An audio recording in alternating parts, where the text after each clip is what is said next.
안녕하세요. 행운 주식TV 박도사입니다. 요즘 제가 되게 재밌는 상황이 몇 가지 생겼는데요. 구독자 중에 주식 채널을 개설하신 분도 계시고, 말도 안 되는 악플을 다시는 분들도 계시고, 좋은 글을 남기시는 분들도 계십니다. 그런 분들이 늘어난다는 건 제가 이 관심을 누군가에게 끌기 시작했다라고 저는 생각을 하는데요. 제가 이 말씀을 드린 이유는 그게 싫다 좋다를 말씀드리는 게 아니고, 주식 종목도 시장의 관심을 끌기 위해서 분명히 어떠한 행동을 취합니다. 우리는 그 관심을 끄는 종목을 어떻게 확인할 수 있는지 그것을 말씀드리기 위해서 말씀을 드렸고요. 시장의 관심을 끄는 종목, 내가 가겠다고, 내가 올라갈 거라고, 내가 매집이 된 상태라고 시장에서 관심을 끄는 종목이 어떤 식으로 보여지는지 이번 동영상에서 보여드리도록 하겠습니다. 시장에서 관심을 끄는 종목은 다양합니다. 정책주, 이슈, 테마, 섹터 등 다양한 종목들이 시장에서 관심을 끌기 위해 노력하고 있고 양성되고 있습니다. 하지만 우리는 그런 모든 종목을 다 알 수가 없습니다. 그러기에 우리는 시장에서 관심을 끌려고 하는 종목이 어떠한 형태를 취하는지를 보고 그 종목을 관심 종목에 넣고 정리한 후에 기법으로 요리해야 됩니다. 자, 이번 동영상이 가장 중요한 이 관심 종목을 정리하는 방법은 바로 세력선이라고 하는 1년선, 241선을 이용해서 제가 설명을 드리도록 하겠습니다. 자, 이번에 상한가를 간 종목인 제일파마홀딩스라는 종목, 이 종목을 갖고 설명을 드리도록 하겠습니다. 자, 제일파마홀딩스는요, 주가가 한참 동안 거래량이 없었습니다. 근데 갑자기 바닥에서 거래량이 터지기 시작을 했습니다. 자, 그러면 이 종목은 1년선하고 굉장히 멀리 떨어져 있고 추세가 아직까지는 상방으로 정해지지 않았습니다. 정배열이 아닌 거죠. 근데 이 종목이 내가 1년선과 근접해 있는 모습을 보았다면 관종에 넣어 두시고요. 추세가 상방으로 그리고 이평선들이 밀집이 되기 시작하는지도 보시고요. 그런 후에 거래량이 이렇게 다시 예전처럼 거래량이 줄어야 됩니다. 준 후에 다시 거래량이 터지면서 들어오면서 1년선을 돌파하는 모습을 보여주는 종목, 강하게 뚫는 종목이 바로 우리가 관심 종목에 넣어야 될 종목인 겁니다.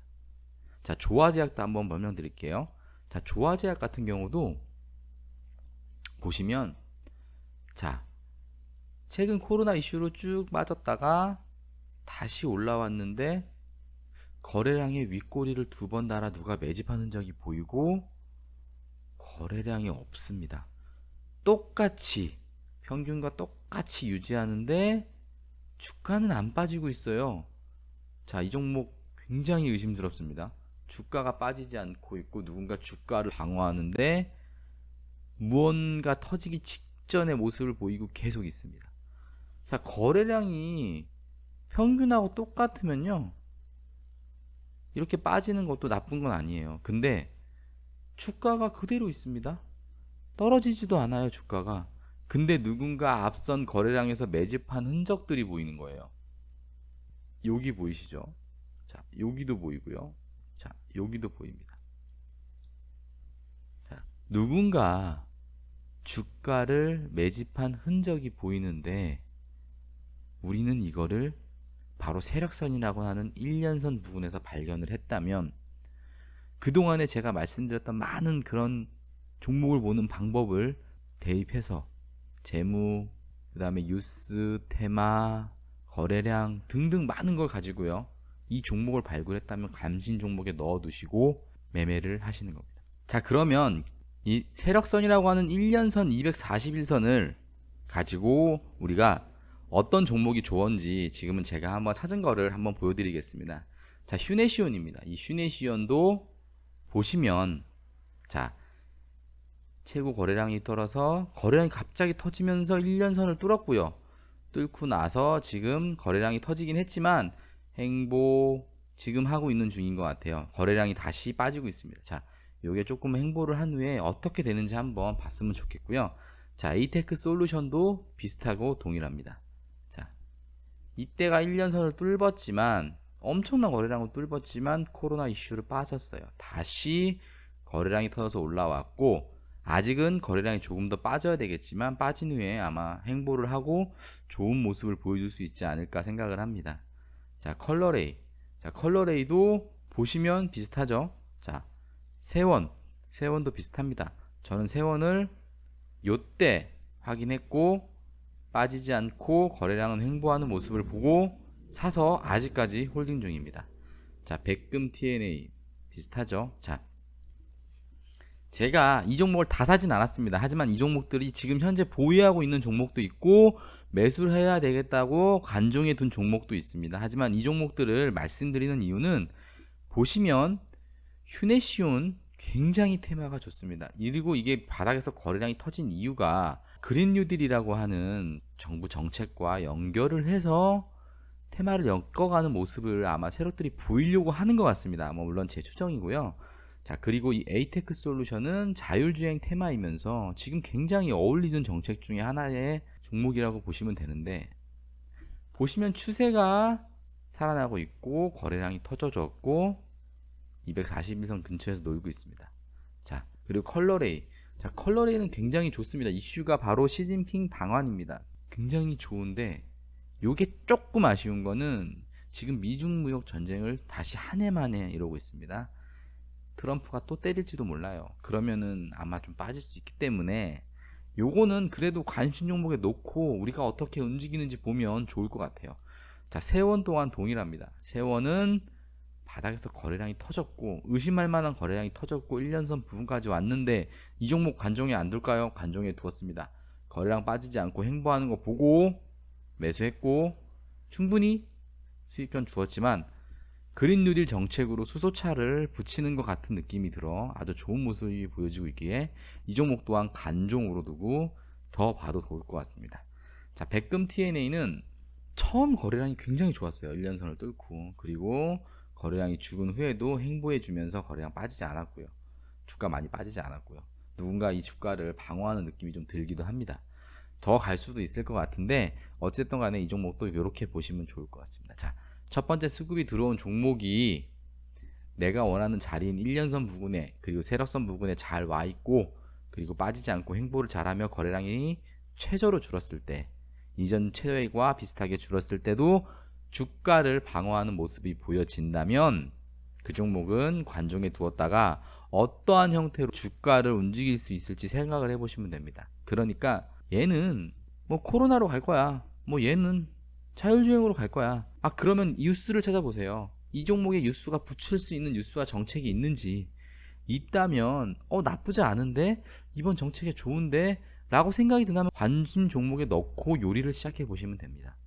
자, 이번 동영상의 핵심은 241선 이 241선의 근처에 오거나 돌파한 종목을 내가 어떻게 요리하냐에 하는 방법입니다. 이 이동평균선을 봐야 하는 이유를 설명을 드리겠습니다. 이동평균선을 봐야 하는 이유는 추세의 판단을 근거로 합니다. 처음으로 이 종목을 발굴했다고 거래량이 터졌다고 해서 이 종목을 바로 사는 게 아니라 어느 정도 추세가 하방에서 상승으로 바뀌면서 그리고 거래량이 터지고 다시 거래량이 줄어들며 주가를 방어하는 모습이 보여지는 종목인지 확인하기 위해 추세의 판단을 하고요.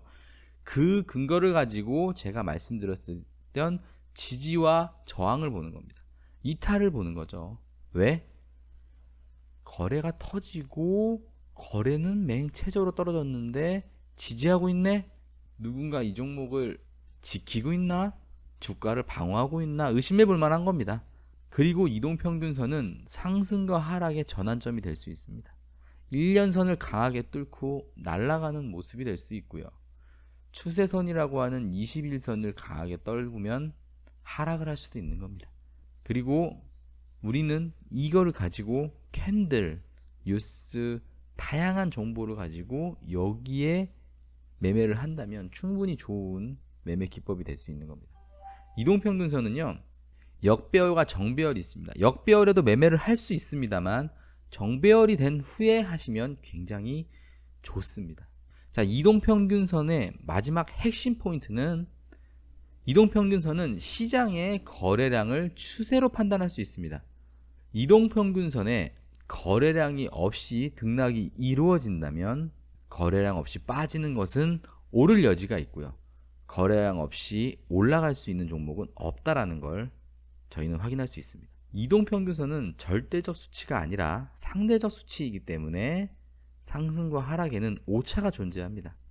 그러기에 이동평균선은요, 거래량을 근거로 하고 거래량과 함께 판단하시면 굉장히 좋습니다. 자, 그럼 마지막으로 241선을 이용해서 우리가 어떻게 관심 종목에 넣고 정리하는지를 좀 간단하게 설명을 드리고 동영상을 마무리하도록 하겠습니다. 자, 241선 부근의 터치 혹은 돌파 후 지지하는 모습을 보이고 안정적인 거래량을 보여주면서 최저 거래량이 나오고 나서 급등하는 형태를 취하는 종목들을 볼 수 있습니다. 그 종목이 그렇게 되기까지는, 자, 첫 번째, 이동평균선은 시장의 거래량을 추세로 판단할 수 있기 때문입니다. 추세가 상향으로 만들어진 후에 다시 올라가기 때문에 그런 결과를 보여주고요. 또 이동평균선은 지지와 저항을 나타낼 수 있기 때문에 지지와 저항을 잘 체크하시고 이평선의 밀집 여부도 잘 보시면 될 것 같고요. 그리고 이동평균선은 반드시 거래량과 함께 보셔야 되는 겁니다. 그래서 거래량과 함께 보시고 이슈가 있고 테마와 섹터가 있는지를 함께 확인하시고 내 감신 종목에 정리하셔서 그 종목들이 어떻게 움직이는지를 보시고 다음번 매매하실 때 한번 참고하시면 굉장히 좋을 것 같습니다. 제가 방금 그리고 말씀드린 휴네시온, 에이테크, 컬러레인, 세원 종목 그리고 매금TA까지 어떻게 움직이는지 앞으로 어떻게 될 건지 더 지켜봐 주시고요. 여러분들께서도 이런 식으로 종목을 찾으신다면 조금은 안정되게 매매를 하실 수 있으실 거예요. 손절은 짧기 때문에. 손절은요, 전 항상 말씀드립니다. 퍼센테이지로 손절을 잡는 게 아닙니다. 손절은 정말 세력이 빠져나갔다는 근거 하에 손절을 하시는 게 가장 좋을 것 같습니다. 지금까지 241선 세력선을 알아봤고요. 다음 강의에 더 좋은 모습으로 찾아뵙겠습니다. 지금까지 행운주식TV의 박도서였습니다. 함께해요.